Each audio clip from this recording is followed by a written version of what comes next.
Listo, Marcos capítulo 2, versículo 13, eh, habla, bueno, es una escena, aquí en Marcos, bueno, o en mi versión, se titula Llamamiento de Leví y la cena en su casa. Este Leví, ya cuando le vamos a darnos cuenta que es el mismo Mateo, que los que estuvimos el año pasado estudiando, también habla un poco y menciona este encuentro de su llamamiento. Dice así: y él salió de nuevo a la orilla del mar, y toda la multitud venía a él y les enseñaba. Y al pasar, vio a Leví, hijo de Alfeo, sentado en la oficina de los tributos, y le dijo: sígueme. Y levantándose le siguió. Y sucedió que estando Jesús sentado a la mesa en casa de Leví, muchos recaudadores de impuestos y pecadores estaban comiendo con Jesús y sus discípulos, porque había muchos de ellos que le seguían. Al ver los escribas de los fariseos que él comía con pecadores y recaudadores de impuestos, decían a sus discípulos: ¿por qué él come y bebe con recaudadores de impuestos y pecadores? Al oír esto, Jesús les dijo: los que están sanos no tienen necesidad de médico, sino los que están enfermos. No he venido a llamar justos, sino a pecadores. Y cuando leía este pasaje, estos 5 versículos, eh, no podía, pues bueno, antes de entenderlo, hay una conexión evidente con lo que estudiamos el viernes en los grupos Crece, que sería Marcos del 1 al 12. Y lo que podemos ver en este capítulo 2 son 2 encuentros, o en estos primeros 12 versículos, 2 encuentros muy recordados, muy famosos, porque fueron de los primeros que Jesús tuvo que enfrentar con los maestros de la ley, con la máxima autoridad religiosa del pueblo de Israel. La primera, en Marcos 2, del 1 al 12, perdón, habla acerca, bueno, la cena, el contexto es cuando la sanación o el milagro del paralítico. Recordemos que pues es esa parte cuando él está en una casa, está demasiado llena y desde el techo unas personas le bajan un paralítico porque no tenían campo para poder ingresarlo y lo ingresan, y Jesús tiene un encuentro con los fariseos al decirle las siguientes palabras: el Hijo del Hombre tiene autoridad en la tierra para perdonar pecados, porque ellos decían: ¿quién se cree este? ¿Quién es este blasfemo que cree que puede perdonar los pecados? Y esa la podemos llamar como una muestra de autoridad, una de las primeras muestras de autoridad que Jesús le está dando en esos enfrentamientos con los maestros de la ley, diciéndoles: yo soy el Hijo de Dios, el Mesías, y tengo todo el derecho y poder para poder perdonar pecados. Y luego en este segundo encuentro, en donde puntualmente es una cena que, como decía, ya la conocemos, la recordamos continuamente porque creo que lo que más constantemente hacemos énfasis en nuestra vida cristiana, por decirlo de alguna manera, es el ministerio de Jesús, es el llamamiento de Mateo y la polémica que generó esto. Y acá puntualmente hay otra muestra de autoridad porque pasa algo parecido y lo vamos a ver constantemente, esos enfrentamientos entre Jesús y los maestros de la ley que cuestionaban absolutamente todo lo que él hacía y decía, porque para ellos era algo terrible. ¿Y qué pasaba en esta cena? En esta cena como tal, pues sabemos que Jesús está bueno, está en su recorrido por Capernaum, sale pues después de esta primera parte que nos narra los primeros 12 versículos, la sanación del paralítico, y pasa algo que, como lo digo, causa controversia cultural, y es que llama o se acerca a un publicano, a un recaudador de impuestos. Y esto para la cultura judía del momento de esa época era algo que de verdad no podía ser que un maestro, que un rabí, como lo llamaban ellos, se acercara a la peor escoria, a una de las escorias excluidas del pueblo de Israel, para invitarlo a que hiciera parte de su ministerio. Y aquí tal vez podríamos como, así, como asemejarlo, porque es difícil, y sé que a veces es difícil ponernos como en la situación de los fariseos y de los demás, pero básicamente es, y lo traigo como en nuestro contexto, es que Jesús está invitando a ser parte de su ministerio a alguien que para nosotros, en nuestro contexto, decimos definitivamente no puedo creer que esta persona esté allí. Algunos ejemplos: un político, un delincuente, un extranjero de otro país que tiene mala fama por algunas acciones, pecadores, pecadores como tal. Y eso fue algo que para ellos no era posible, por un tema cultural principalmente, porque ellos consideraban a los publicanos como traidores, como personas no aptas, no dignas de ni siquiera ingresar a una sinagoga o a un lugar donde estudiaran la palabra. Y imaginándome esa escena, porque sé que es difícil, porque nosotros también muchas veces en nuestro contexto actual nos cuesta mucho también entender algunas situaciones o entender algunas personas que el Señor usa para su ministerio.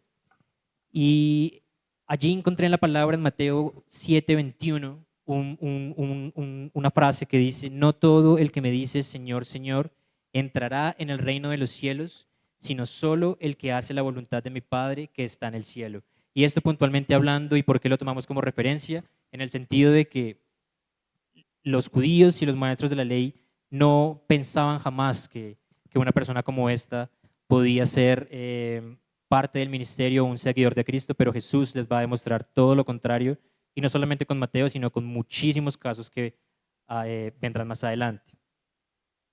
Pero centrándonos en la parte del versículo 13 al 17, hay una escena puntual y hay unos protagonistas de esta escena que representan, y podemos estudiarlo de una manera personal, pero también dentro de un contexto, dentro de dentro de algo que estaba sucediendo, un momento puntual que representaba diferentes, o reflejaba más bien como la manera de pensar de la cultura y de la sociedad de ese momento. Claramente el protagonista principal es Jesús, que es el representante de la esperanza de algo nuevo y diferente. Tenemos a Mateo o Leví, representante de un sector de los excluidos por el pueblo judío, como les decía, que se consideraban como traidores porque trabajaban para Roma y además se lucraban de una manera opulente a costa de los impuestos cobrados a los judíos. Los publicanos como tal pues tenían o recibían ese desprecio por parte de la cultura porque era una consecuencia de ese ejercicio o esa profesión que ejercían, porque adicional pues disfrutaban de una muy buena posición económica, pero era profundamente aborrecido por todos sus vecinos. De hecho, también tenían que vivir lejos o en un lugar exclusivo para que no sufrieran diferentes ataques. De hecho, también tenían alguna ayuda o guardia o de Roma, soldado, que por decirlo como de alguna manera los acompañara y los escoltara. Y pues obviamente todo ese odio pues se debía principalmente a dos motivos. El primero era porque recaudaban impuestos excesivos, abusivos, que beneficiaban en este caso pues a un estado extranjero. Pues sabemos que Roma era el que tenía prisionero pues al pueblo, bueno, conquistado y prisionero pues al pueblo de Israel. Y segundo, porque también se enriquecían con el ejercicio de esta profesión, básicamente porque elevaban los los costos, sacaban beneficios, porque básicamente según lo que estudié o lo que entendí, había como un sistema de renta de Roma a esa persona que tenía su puesto, recaudaba impuestos, le pedía una parte y en la diferencia que le pedía, pues ellos se quedaban con esa parte, y bajo esa transacción, pues obviamente ellos elevaban sus puestos, los costos y demás para poder sacar provecho de esto. Adicional, pues también vemos algunos otros publicanos que el versículo es gracias, muy enfático en esto, que también seguían a Jesús, no solamente Mateo. Y tenemos a los maestros de la ley, que son pues fariseos, que en este caso son los representantes de un sistema religioso, de una doctrina que se basaba más que todo en juzgar, en castigar y excluir a todos aquellos que no eran considerados dignos bajo la ley religiosa que ellos predicaban. Y bajo esta escena lo que podemos entender y por qué la confrontación, hay una primera pregunta, y era: ¿cuál era la diferencia entre la esperanza con la que vivían estas personas, maestros de la ley y el resto del pueblo judío, pero también cuál era la esperanza que tenía en este caso una persona excluida, una persona que no era digna, que era considerada traidora, que lo odiaban por los demás. Y la diferencia principal que podemos entenderlo es que, o bueno, lo podemos primero que hacer, o lo que tenemos que hacer principalmente es entender que estas personas, como ellos mismos se autodenominaban, pues eran, se creían o pensaban que eran el plan perfecto de Dios, ¿no? Eran como los dignos representantes de la ley de Dios en ese momento. Y la situación y por qué ellos estaban tan ofuscados en ese momento era porque pues ellos eran esa representación de diferentes verdades religiosas que más adelante Jesús entraría a romper con el nuevo pacto de salvación, que ya no tenía que ver con la ley, sino que tenía que ver con la gracia y lo que Él hizo en la cruz y su obra. En esa actitud o en esa esperanza que ellos vivían pues obviamente en una constante actitud de pleito, se ofendían por cosas que pasaban, por el irrespeto a la ley y todo lo que tal vez hemos analizado. Y ellos principalmente pensaban y basaban todo lo que tenían en esa parte religiosa. Y lo que nos muestra acá esa actitud de ofensa y de pleito constante, de sentirse todo el tiempo atacados por algo, nos muestra, y es algo interesante, en la gran separación que existe entre un sistema religioso que se basa principalmente en ritos, en leyes, en conductas, en la manera en que las personas reaccionan ante diferentes situaciones, y el tener una relación íntima con Dios. Esto lo podemos como resumir o tal vez decir como un evangelio que se basa en la exclusión, en todos aquellos que no practican estos ritos, que no hacen parte de las diferentes leyes, liturgias, conductas, no pueden ser dignos de la religión, de, como ellos llamaban, siervos de Dios. Y en ese sentido, por eso su esperanza pues estaba puesta en algo totalmente diferente, en algo litúrgico, en algo como siempre hemos como predicado acá, tal vez banal de cierta manera, porque simplemente juzgaban qué tan religioso, qué tan espiritual era una persona por lo que hacía o por lo que aparentaba hacer. Y su esperanza pues estaba puesta en eso, en que llegara un Mesías que los representara principalmente en eso, en que fuera como el judío perfecto, en que fuera ese maestro, ese fariseo que simplemente continuara con la ley y que exigiera que se cumpliera a cabalidad, ¿no? Bajo la tradición judía. Y allí pues vemos algunas cosas que para nosotros hoy en día son terribles, como por ejemplo tenían apedrear mujeres adúlteras, no podían ver personas de otras regiones como los samaritanos porque los escupían, y también asesinaban a cualquiera que no que era considerado, bueno, o que, bueno, que atacara tal vez su manera de pensar en la ley, como fue el caso de Jesús. Pero por el contrario, lo más importante acá que resaltamos en esta escena es que Jesús nos muestra cuál es ese verdadero evangelio, diferente a esa forma de pensar de los judíos y los maestros de la ley. Y es que para poder enseñar, predicar y mostrar el amor de Dios a otras personas, hay algo fundamental que tal vez hemos olvidado cuando nos convertimos también o hacemos parte de ese sistema religioso y simplemente pensamos que por vivir una vida de esta u otra manera ya somos salvos y somos mejores que otros. Y es que es necesario conocer de primera mano la realidad en la que se encuentra esa persona o ese pecador, cuál es su necesidad para que puedan volver a tener una esperanza. Y eso es algo que los maestros de la ley, los publicanos, perdón, los maestros de la ley, los fariseos y todas esas facciones jamás se imaginaban, jamás lo tenían en cuenta, porque para ellos, como vuelvo y les digo, simplemente se interesaban en las personas que hacían lo que ellos predicaban o aparentaban hacer todo lo que ellos decían y excluían, simplemente esa era su posición. Pero Jesús, vuelvo y lo digo, vuelve a entender, vuelve a acercarse, y por eso siempre aquí también vemos esta parte reflejada. No predicamos una religión, sino una relación personal con Dios. Y en este caso, Jesús se acercó, entendió que obviamente era necesario conocer cuál era el clamor, la necesidad que tenía en este caso Mateo, Leví y los demás publicanos para poder predicarles y enseñarles el mensaje de salvación que él quería poder, poder dárselas. Y básicamente entendiendo y poniéndonos como en los zapatos de estas personas, de este publicano, de este recaudador de impuestos, excluido totalmente por la sociedad y lo que se consideraba en ese momento los líderes religiosos, era una persona que estaba totalmente con luchas en su corazón, pero también necesitaba algo diferente, una esperanza, porque pues poniéndonos en sus zapatos, estaba contrariado con su familia, todos lo excluían, lo odiaban de diferente manera y necesitaba que alguien entendiera esa realidad para poder volver a tomar esa posición dentro del pueblo judío que tal vez en ese momento era lo que lo motivaba o lo motivó a seguir a Jesús. Y en esa parte, como dice Will, me gusta mucho cómo lo recrean en la serie, en The Chosen, que le dan una personalidad puntualmente a Mateo y muestran claramente esa necesidad que él tenía de volver a ser parte de su pueblo, de que su padre le volviera a hablar, de volver a tener esa posición que fue muy difícil y a lo largo de la Biblia lo podemos entender.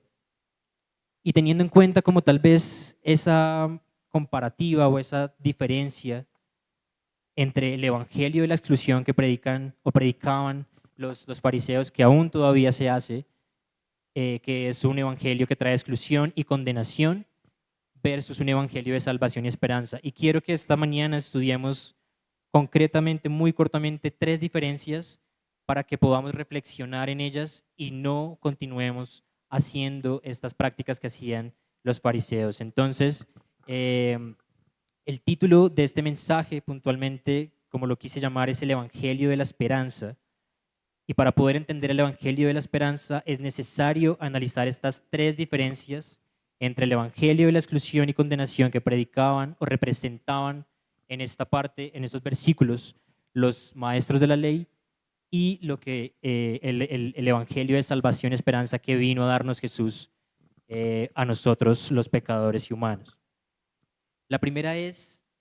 los fariseos, que en este caso representan la religión, quieren estar lo más lejos posible de los pecadores, mientras que Jesús quiere acercarse lo más que pueda a ellos. Lo repito por si está tomando nota, los fariseos quieren estar lo más lejos posible de los pecadores, mientras que Jesús quiere acercarse lo más que puede. Y esta diferencia lo podemos encontrar en Romanos capítulo 1, versículo 16, en donde dice: a la verdad no me avergüenzo del Evangelio, pues es poder de Dios para la salvación de todos los que creen, de los judíos primeramente, pero también de los gentiles. Y también leyendo este versículo me contrariaba un poco porque habla de que no me avergüenzo del Evangelio a título personal, pero del verdadero Evangelio, del verdadero bíblico, el que predicaba Jesús. Pero a mí en la parte personal sí me avergüenza mucho ese otro evangelio que se predica o muchas personas quieren predicar allá afuera, ese evangelio religioso, ese evangelio de juzgar, de excluir, de creerse mejor que los demás. Y eso es algo también que podemos o que tenemos que tener claro, y es que no es bíblico lo que estas personas hacían, no es bíblico lo que se practica hoy en día también. Y muchas personas piensan así desde esa parte tradicional o religiosa, y es que simplemente excluyo porque yo me considero mejor, porque creo que después de vivir un montón de años, de asistir un montón de años a una iglesia, de servir, creo que soy mejor que los demás y me creo en una mejor posición y puedo juzgar y meterme en la vida de los demás de cierta manera. Y no me interesa para nada. Por eso aquí era claramente esa diferencia. No quiero acercarme, no me interesa esa persona porque para mí ya no hay nada que hacer, está condenado y no hay nada que se pueda hacer. Pero lo que les digo, lo que aquí es importante, y por eso Romanos 1:16 habla, no me avergüenzo de ese evangelio, como lo hizo Jesús en esa cena, que a pesar de ese juzgamiento, de todas las miradas de sus propios discípulos, mirándolo y diciendo, ¿por qué vas a llamar a esta persona, a este publicano, a que haga parte de nuestro ministerio. Y él se acercó y quería entender esa necesidad que tenía para poder devolverle esa esperanza. La segunda diferencia es que hacer parte de un sistema religioso nos hace sentir superiores a los demás, a tal punto de hacernos sentir que no necesitamos nada y nos da el poder de juzgar a los demás, mientras que conocer a Jesús por medio de una relación personal nos hace sentir afortunados y agradecidos porque su gracia nos ha alcanzado y por lo tanto eso es lo que queremos que otras personas sientan, otras personas puedan experimentar de una manera cercana, porque pues es muy lindo hablarlo de palabras y demás, pero si no hay un interés, si no hay una relación de por medio para poder presentar ese evangelio de salvación y de esperanza, pues no tiene sentido y seríamos como esas personas religiosas que se basan únicamente en ese sistema para poder juzgar a los demás. Y allí, para entender un poco lo que quiero decir, podemos ir a Efesios capítulo 2, versículos 4 y 5, en donde dice: pero Dios, que es rico en misericordia, por su gran amor por nosotros, nos dio vida con Cristo, aun cuando estábamos muertos en pecados. Por gracia ustedes han sido salvados. Y aquí es algo muy importante y creo que lo cantábamos ahorita en el tiempo de adoración. Solo por gracia podemos acercarnos delante de Dios. No es, como dice la canción, nuestro esfuerzo humano, como creían estas personas, que por vestir de cierta manera, por asistir a ciertos lugares, por cumplir una ley, creían que estaban cerca de Dios, y lo que podemos entender es que estaban muy lejos y equivocados de lo que era verdaderamente un evangelio de esperanza y salvación, que era el que Jesús quería y estaba interesado. La tercera y última diferencia es que excluir y condenar al prójimo es la cosa más fácil, hermanos. Es muy sencillo, demasiado sencillo. Pero acercarse y conocer la realidad del pecador para poder devolverle de cierta manera una esperanza y salvación es lo que verdaderamente nos cuesta y es un reto que tenemos, y por eso Jesús nos los quiere enseñar. Y en Hechos 20 al 24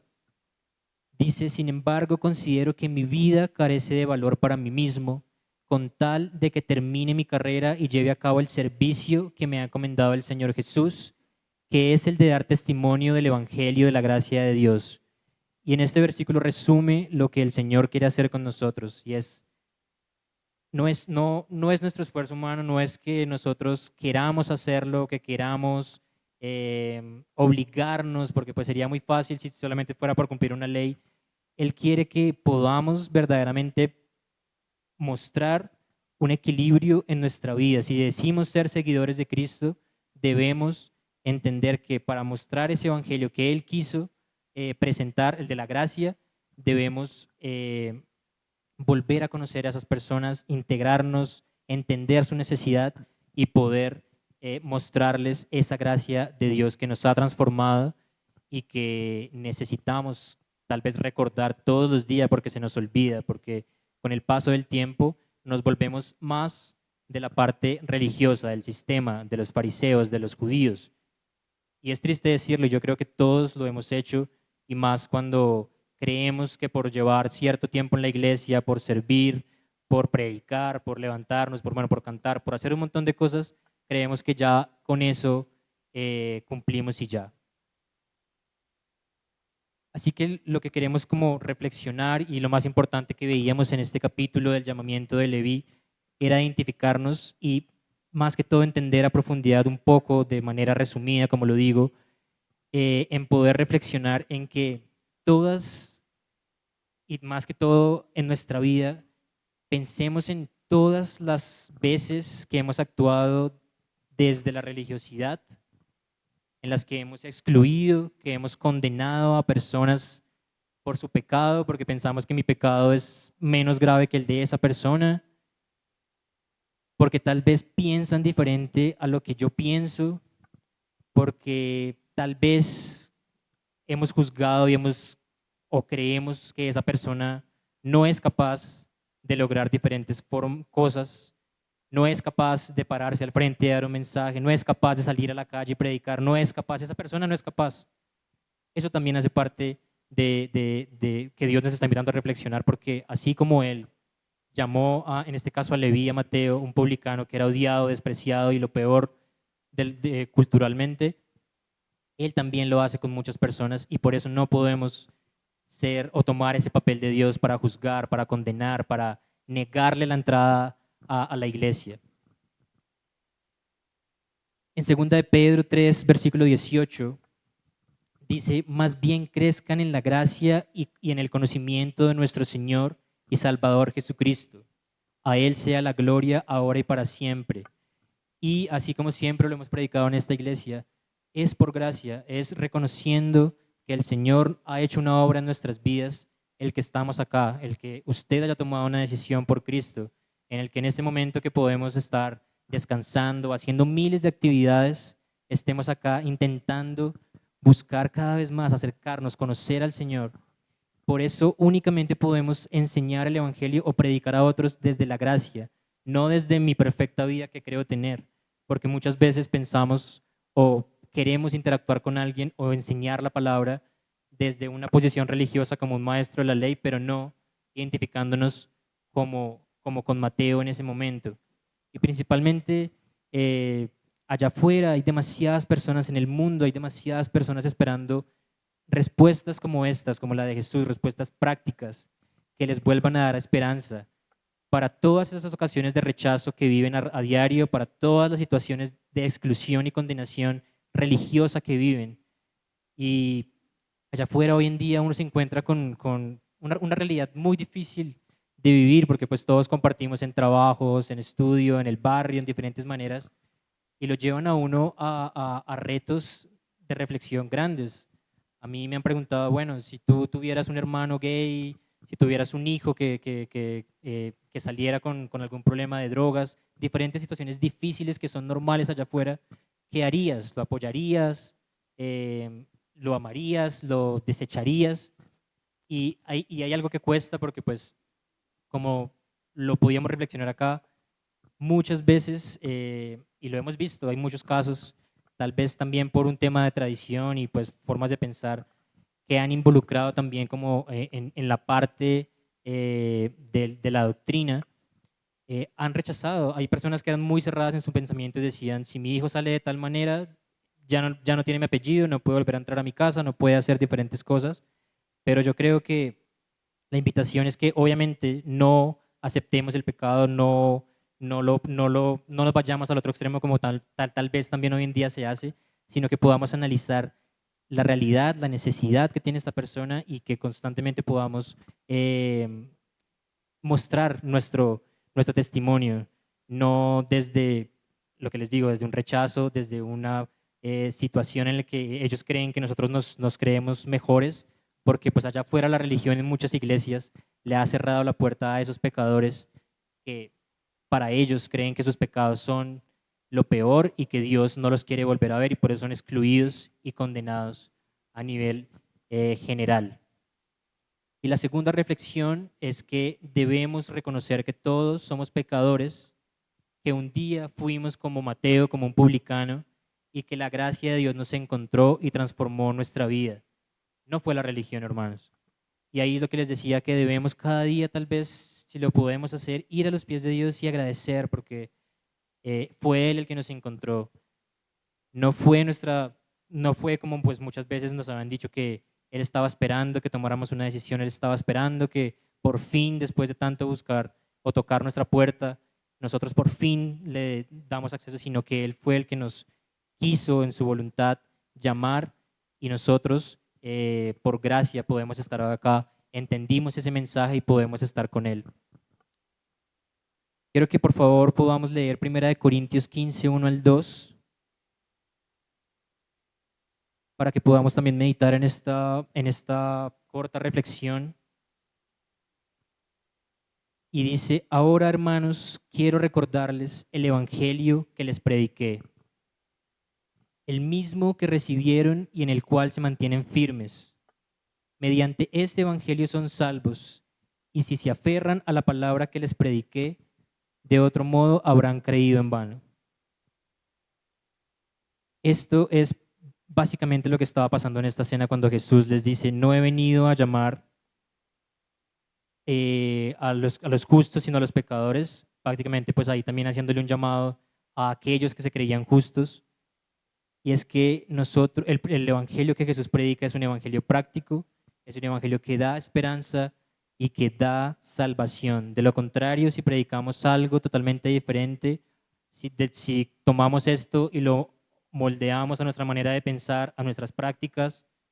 es creer en vano y no vamos a dar esperanza a absolutamente nadie. Y en 2 Corintios 12:9 también dice, basta con mi gracia, pues mi poder se perfecciona en la debilidad. Por lo tanto, gustosamente haré más bien alarde de mis debilidades para que permanezca sobre mí el poder de Cristo. Y esto a que nos invita a que muchas veces, y por eso decía, es demasiado fácil juzgar, es demasiado sencillo excluir a otros y juzgar sus pecados y su manera de actuar, porque lo que nos han enseñado es que una persona, un hijo de Dios,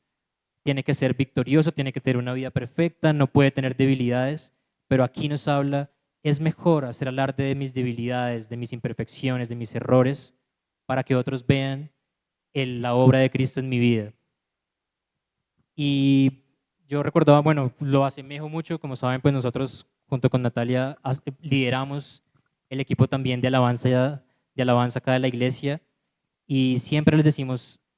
no estamos buscando la perfección, no estamos buscando que esto suene maravilloso. Obviamente tenemos una pasión por la música, pero lo que queremos es que Dios vea un corazón que está